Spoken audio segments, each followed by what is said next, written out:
The nickname for Paris is City of Lights, but this does not refer to the lights avec the light bulb.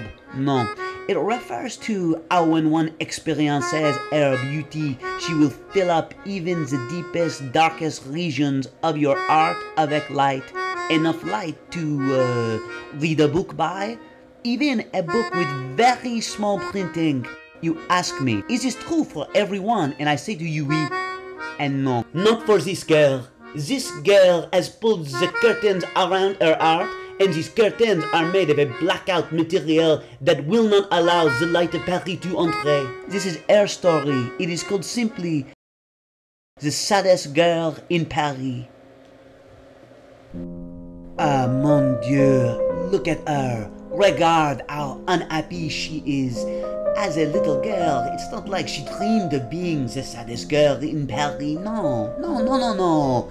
Au contraire, in fact, she had hoped that Paris would satisfy, or, how do you say, quench, that Paris would quench the anger that was growing inside of her, but this was not to be.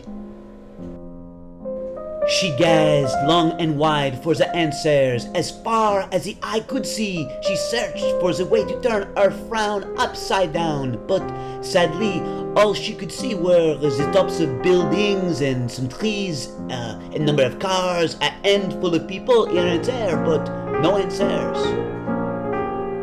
She wonders if perhaps the games that made her so happy as a child could work their magic once again.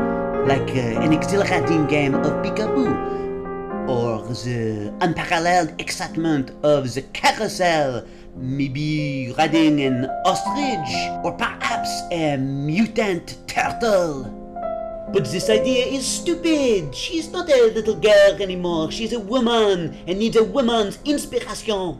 Voila, c'est super. Diamonds are a woman's best friend. But maybe these best friends are in a fight because of a misunderstanding? Ah, the fragrance of the rose is the very epitome of the woman. No? Ah, now she turns to hot chocolate. This whimsical treat is sure to bring a sweet smile to her visage. Too sweet, perhaps? Oh no, don't weigh yourself after you've had a cup of hot chocolate. It's like a cup of liquid carbohydrates. You will only make yourself crazy. Et voila, the frustration that was building inside of her becomes so much that she starts to take it out on the Arc de Triomphe. Are we surprised to find her here? No. This is where the desperate always go for the answers, but unfortunately God is not here today. And why would he be? He has a ton of properties all over France, and so the odds of finding him at home are 1,000,000 to 1. But she does not give up. She goes to try him at Saint-Sulpice, God's apartment in the city. She knocks on the door. Are you there, God? She asks. And can you believe it? He is. But he is a tricky God. He disguises his voice and says, no, this is Pierre, a friend of God's, who's crashing on his couch for a couple of days. Go away. I'm hungover. This poor girl, she comes for answers, and now she feels guilty for bothering God's body. She wonders if she should check for him in Notre Dame, but she's too depressed to swim across. And then she thinks that maybe the answer to her hunger is not within, but maybe it is without. And so she goes to be out with the people, and that's when she notices something incroyable. The people are miserable, all of them. The woman in red, the man with the turtleneck, the ugly woman in purple, even the baby.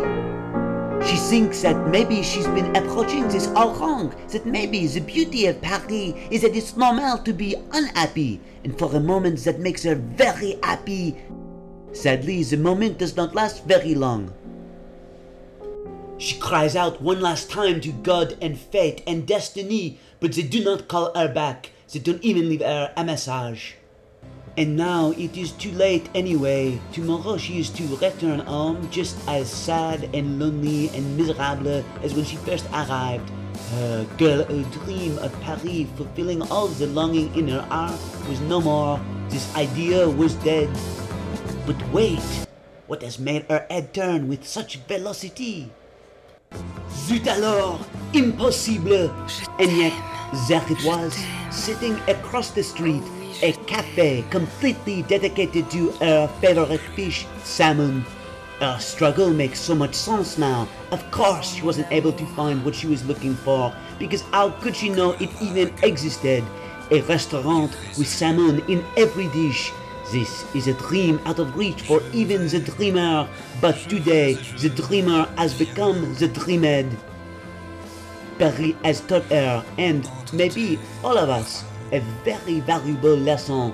Before you try to remedy the longing in your heart, or the emptiness in your soul, you must first quench the hunger in your belly.